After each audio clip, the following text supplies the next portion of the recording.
Good morning everyone. Basa na tayo ng ating libro guys. Magandang balita Biblia. Today is November 14, 2023. Sumangguni si Ezekias kay Isaias. Basa. Ikalawang hari chapter 19 verse 1 nang marinig ni Ezekias ang ipinapasabi ni Haring Senakherib ng Assyria, pinunit niya ang kanyang kasuotan. Nagsuot siya ng damit sako at pumasok sa templo.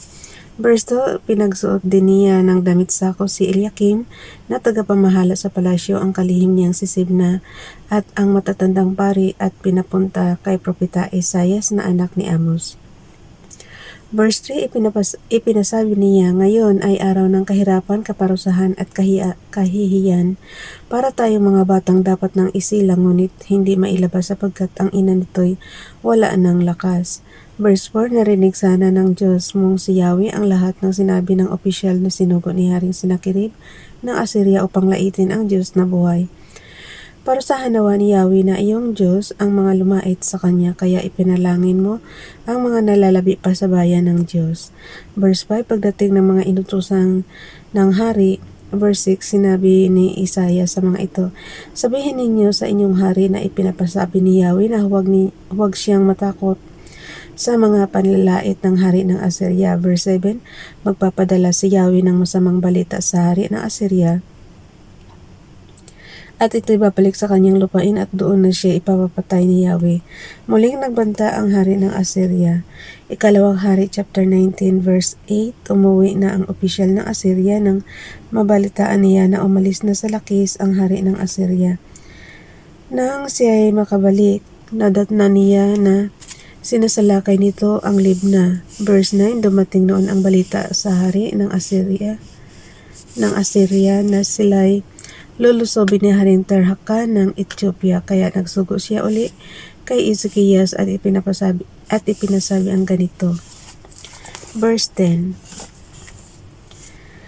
huwag mo nang dayain ang iyong sarili na sa pamamagitan ng pananalig mo sa iyong Diyos ay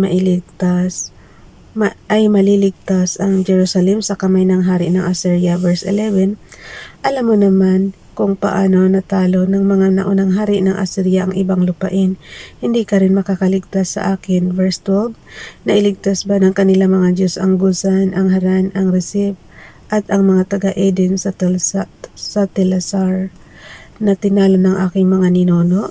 Verse 13, nasaan ang mga hari ng Hamat, Arpad, Sepharvaim, Hena,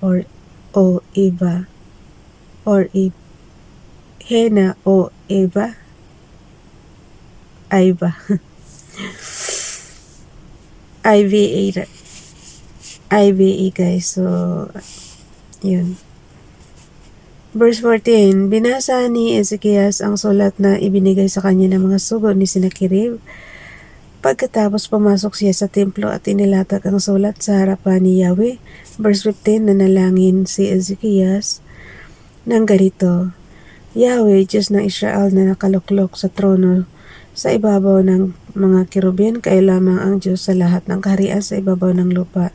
Kayo ang lumikha ng langit at lupa. Verse 16, pakinggan po ninyo ako, Yahweh, narinig ninyo ang pag-alipusta ni Senakherib sa inyo, Diyos na buhay. Verse 17, alam po namin, Yahweh, na marami ng bansang winasak ang mga hari ng Assyria. Verse 18, nagawa nilang sunugin ang mga Diyos ng mga bansang iyon sapagkat hindi naman talagang Diyos ang mga iyon kundi mga kahoy at batong inanyuan ng mga tao. Verse 19, kaya ngayon Yahweh, iligtas po ninyo kami kay Senakherib para malaman ng buong daigdig na kayo lamang ang kaisa-isang Diyos. Ang mensahe ni Isaias para kay Haring Ezekias. Verse 20, nagpadala ng sugo si Isaias kay Ezekias at ipinasabi ang ganito, ipinapasabi ni Yahweh ang Diyos ng Israel na narinig niya ang panalangin mo tungkol sa hari ng Assyria. Verse 21, ito naman ang sinasabi ni Yahweh tungkol kay Senakherib. Pinagtatawanan ka, Senakherib, ng anak ng Zion, kinukutya ka at nililibak, inaalipusta ka ng lungsod ng Jerusalem. Verse 22, sino ba ang iyong nilalait at pinagtatawanan at hinahamak ng iyong pagsigaw? Hindi mo na ako iginalang ang banal na Diyos ng Israel. Verse 23, ang paghamak mo kay Yahweh ay ipinahayag ng iyong mga sugo. Ang ipinagmamalaki mo'y maraming karwahe na kayang akyatin ang matataas na bundok ng Lebanon. Pinagpuputol mo ang malalaking cedar at mga piling cypress doon. Napasok mo rin ang liblib na lugar. Makapal na gubat ay iyong ginalugad. Verse 24, humukay ka ng maraming balon, tubig ng dayuhan ay iyong ininom. Ang lahat ng bati sa bansang Ehipto ay pawang natuyo ng matakpan mo. Verse 25, tila hindi mo pa nababalitaan ang aking balak noon pa mang araw. Ang lahat ng iyon ngayon nagaganap, matitibay na lungsod na napapaligiran ng pader na pabagsak mong lahat at ngayon bunton ng pagkawasak. Verse 26, ang mga nakatirasan mga nasabing bayan, pawang napahiya at ang lakas ay naparam. Ang kanilang katulad at kabagay ay halamang lanta na sumusupling pa lamang. Natuyong damo sa ibabaw ng bubong. Verse 27, lahat ng ginagawa mo ay aking nalalaman, ang pinagmulan mo at patutunguhan, hindi na rin lingid ang iyong isipan. Alam kong sa akin ikay nasusuklam. Verse 28, dahil sa matinding puot mo sa akin at kahambugan mong sa akin dilihim, ang ilong mong iyay aking tatalian at ang iyong bibig aking bubusalan. Ibabalik kita sa iyong pinagmulan. Ikalawang Hari, chapter 19, verse 29, sinabi ni Isaiah sa Haring Ezekias, ito ay magiging isang palatandaan para sa iyo. Sa taong ito, ang kakainin mo'y bunga ng mga supling na pinag-anihan, at sa susunod na taon ay mga bunga rin noon. Ngunit sa 3 taon maghasik kayo at mag-ani, magtanim ng ubas at kainin ang mga bunga niyon.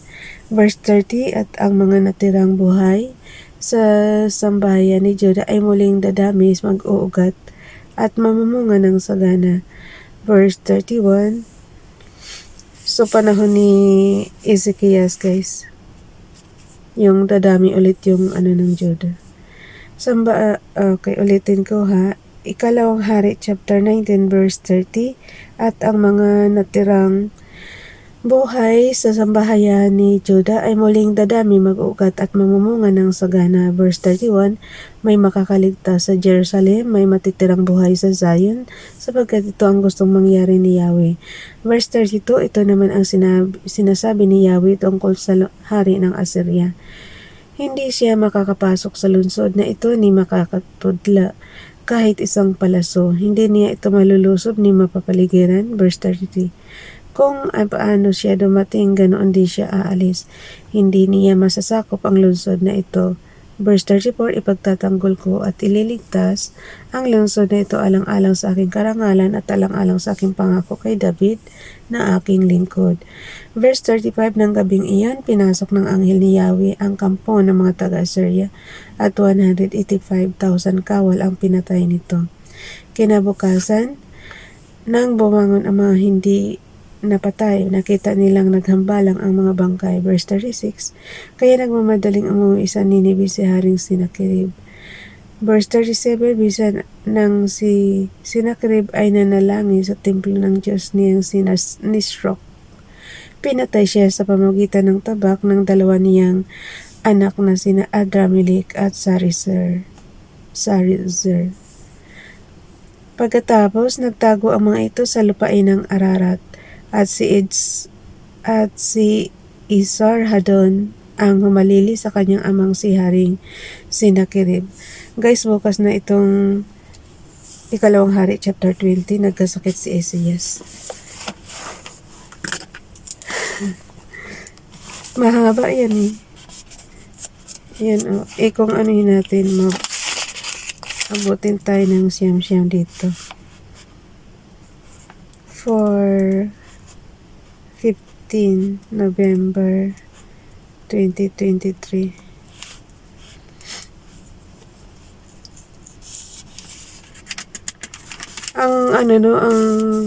Ang history nila parang lagi lang silang ng Assyria, ng bansang Assyria. Bye everyone, God bless.